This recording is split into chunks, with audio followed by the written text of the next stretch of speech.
Assalamualaikum warahmatullahi wabarakatuh.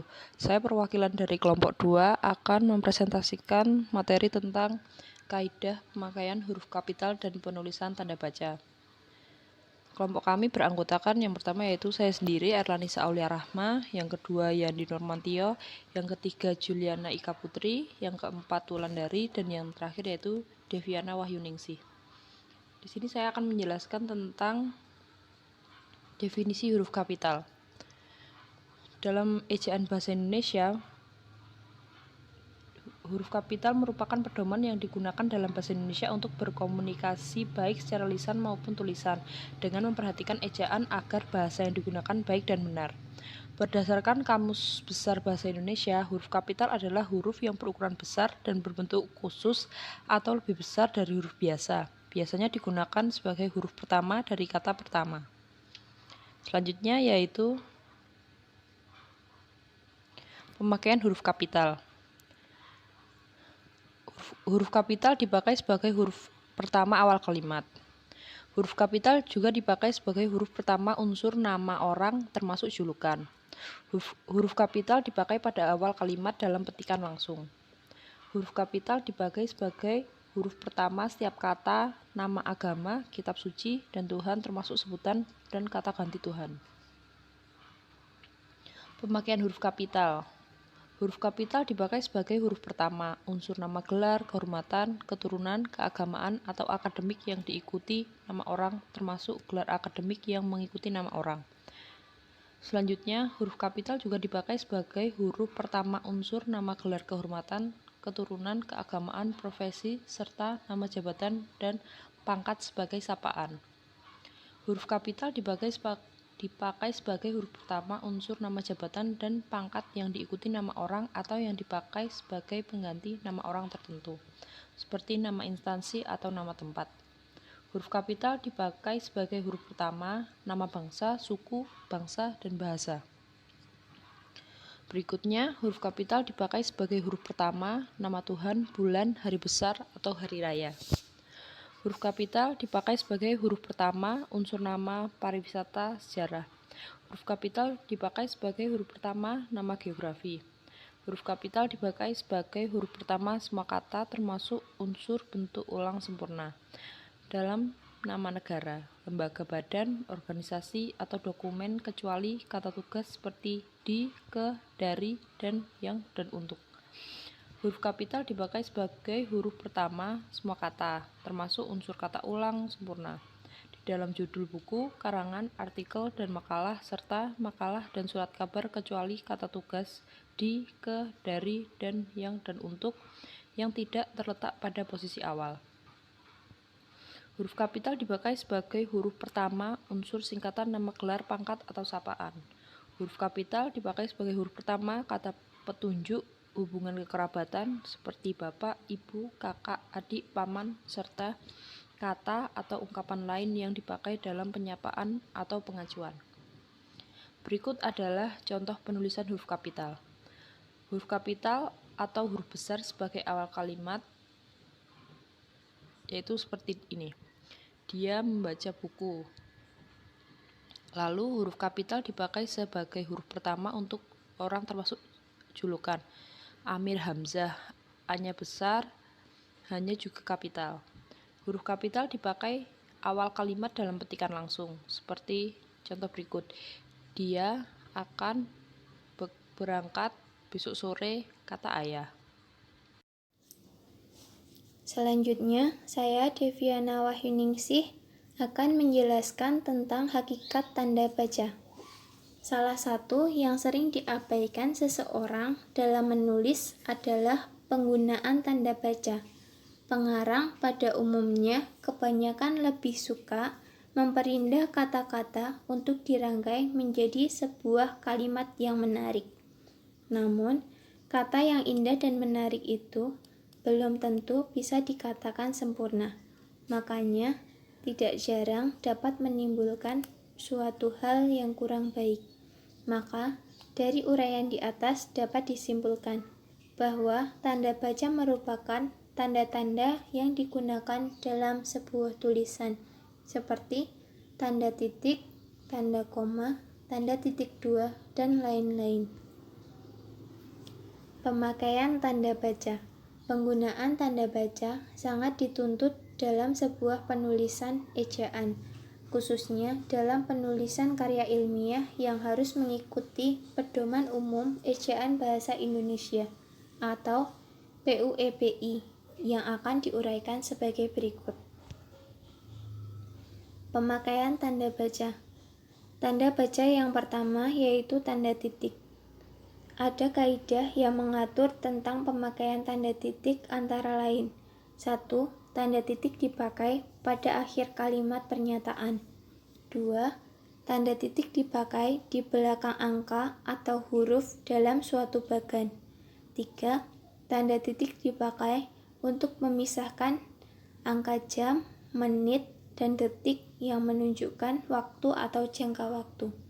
Keempat, tanda titik dipakai dalam daftar pustaka antara nama penulis, tahun, judul tulisan yang tidak berakhir dengan tanda tanya atau tanda seru, dan tempat terbit. 5. Tanda titik dipakai untuk memisahkan bilangan ribuan atau kelipatannya yang menunjukkan jumlah. Tanda baca yang kedua yaitu tanda koma. Ada kaidah yang mengatur tentang pemakaian tanda koma, antara lain 1. Tanda koma dipakai di antara unsur-unsur dalam suatu pemerincian atau pembilangan. 2. Tanda koma dipakai sebelum kata penghubung, seperti tetapi, melainkan, dan sedangkan dalam kalimat majemuk atau setara. 3. Tanda koma dipakai untuk memisahkan anak kalimat yang mendahului induk kalimatnya. 4. Tanda koma dipakai di belakang kata atau ungkapan penghubung antara kalimat seperti oleh karena itu, jadi, dengan demikian, sehubung dengan itu, dan meskipun demikian. 5. Tanda koma yang dipakai sebelum dan atau sesudah kata seru, seperti oh, ya, wah, aduh, atau hai, dan kata yang dipakai sebagai sapaan, seperti bu, dik, atau nak. 6. Tanda koma dipakai untuk memisahkan petikan langsung dari bagian lain dalam kalimat. 7. Tanda koma dipakai di antara A. Nama dan alamat, B. Bagian-bagian alamat, C. Tempat dan tanggal, D. Nama tempat dan wilayah atau negeri yang ditulis berurutan. Baiklah, saya Yandi Nurmantio ingin melanjutkan penjelasan materi kelompok saya dari slide 13 sampai slide 16. Yang pertama ada tanda titik koma. Tanda titik koma dapat dipakai sebagai pengganti kata penghubung untuk memisahkan kalimat setara yang satu dari kalimat setara yang lain di dalam kalimat majemuk. Lalu, tanda titik koma dipakai pada akhir perincian yang berupa klausa. Serta tanda titik koma dipakai untuk memisahkan bagian-bagian perincian dalam kalimat yang sudah menggunakan tanda koma. Nomor 2 ada tanda titik 2. Tanda titik 2 dipakai pada akhir suatu pernyataan lengkap yang diikuti pemerincian atau penjelasan. Lalu, tanda titik 2 dipakai jika perincian atau penjelasan itu merupakan pelengkap yang mengakhiri pernyataan. Selanjutnya, tanda titik 2 dipakai sesudah kata atau ungkapan yang memerlukan pemberiaan. Selanjutnya, tanda titik 2 dipakai dalam naskah drama sesudah kata yang menunjukkan pelaku dalam percakapan. Selanjutnya, tanda titik 2 dipakai diantaranya A. Jilid atau nomor dalam halaman, B. Surat dan ayat dalam kitab suci, C. Nama kota dan penerbit dalam daftar pustaka.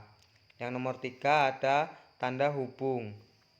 Tanda hubung dipakai untuk menandai bagian kata yang terpenggal oleh pergantian baris. Selanjutnya, tanda hubung dipakai untuk menyambung unsur kata ulang. Selanjutnya, tanda hubung dipakai untuk menyambung tanggal, bulan, dan tahun yang dinyatakan dengan angka atau menyambung huruf dalam kata yang dieja satu-satu. Selanjutnya, tanda hubung dapat dipakai untuk memperjelas hubungan bagian kata atau ungkapan. Selanjutnya, tanda hubung dipakai untuk merangkai. Semisal dengan kata berikutnya yang dimulai dengan huruf kapital. Contohnya se-Indonesia, se-Jawa Barat. Selanjutnya ada tanda hubung dipakai untuk merangkai unsur bahasa Indonesia dengan unsur bahasa daerah atau bahasa lain. Yang nomor 4 ada tanda pisah. Tanda pisah dapat dipakai untuk membatasi penyisipan kata atau kalimat yang memberi penjelasan di luar bangun kalimat. Selanjutnya, tanda pisah dapat dipakai juga untuk menegaskan adanya keterangan posisi atau keterangan yang lain. Selanjutnya, tanda pisah dipakai antara dua bilangan, tanggal atau tempat yang berarti sampai dengan atau sampai ke. Baiklah, selanjutnya saya Juliana Eka Putri akan menjelaskan tentang pemakaian tanda tanya. Yang pertama, tanda tanya dipakai pada akhir kalimat tanya. Yang kedua, tanda tanya dipakai di dalam tanda urung untuk menyatakan bagian kalimat yang disangsikan atau yang kurang dapat dibuktikan kebenarannya. Yang selanjutnya, tanda seru. Tanda seru dipakai untuk mengakhiri ungkapan atau pernyataan yang berupa seruan atau perintah yang menggambarkan kesungguhan, ketidakpercayaan, atau emosi yang kuat. Yang selanjutnya, tanda elipsis. Yang pertama, tanda elipsis dipakai untuk menunjukkan bahwa dalam suatu kalimat atau kutipan ada bagian yang hilang. Catatannya, tanda elipsis itu didahului dan diikuti dengan spasi.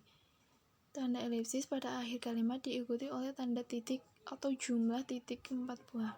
Yang kedua, tanda elipsis dipakai untuk menulis ujaran yang tidak selesai dalam dialog. Catatan, pertama, tanda elipsis itu didahului dan diikuti dengan spasi. Tanda elipsis pada akhir kalimat diikuti oleh tanda titik atau jumlah titik 4 buah. Selanjutnya, tanda petik. Tanda petik yang harus diperhatikan. Pertama, tanda petik dipakai untuk mengapit petikan langsung yang berasal dari pembicaraan, naskah, atau bahan tulis lainnya. Yang kedua, tanda petik dipakai untuk mengapit judul sajak, lagu, film, sinetron, artikel, naskah, atau bab buku yang dipakai dalam kalimat. Yang ketiga, tanda petik dipakai untuk mengapit istilah ilmiah yang kurang dikenal atau kalimat yang mempunyai arti kamus. Selanjutnya, tanda petik tunggal. Yang perlu diperhatikan, pertama, tanda petik tunggal dipakai untuk mengapit petikan yang terdapat dalam petikan lain. Kedua, tanda petik tunggal dipakai untuk mengapit makna, terjemah, atau penjelasan kata atau ungkapan. Selanjutnya, tanda kurung. Tanda kurung yang perlu diperhatikan, pertama, tanda kurung dipakai untuk mengapit tambahan keterangan atau penjelasannya. Sekian presentasi dari kelompok kami. Jika ada kurang lebihnya kami mohon maaf. Nanti jika ada pertanyaan kita lanjut di WhatsApp group. Sekian, wassalamualaikum warahmatullahi wabarakatuh. Salam.